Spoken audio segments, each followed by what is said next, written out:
Nagsimula sa isang simpleng good morning, nagtapos sa goodbye class. Ang bilis ng panahon na parang kailan lang sa loob ng 10 buwan. At eto na kayo, ako ay ininang nilisan. Masaya ang pakiramdam, ngunit malungkot kung minsan. 10 buwan kaming naging magulang sa 40 mag-aral. Iba't iba ang ugali pero napagtsitsagaan at aming napapangalagaan. Grabe, ang bilis talaga. Ngayon ay alaala na lang. Pero kahit saan pa man kayo naroroon, kami ay masaya at naging parte kayo ng aming mga buhay.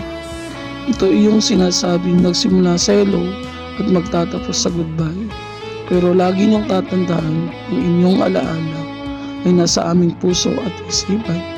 Isang pitak na nakaukit at di na mawawalay. Dahil kami bilang pangalawang magulang, ang turing namin sa inyo ay anak namin tunay. Salamat dahil naging parte kayo ng aming buhay. Nagsimula ang pag-aaral sa isang yeso at lista sa board ng maingay at nauwi sa lesson at naging pamilyang tunay.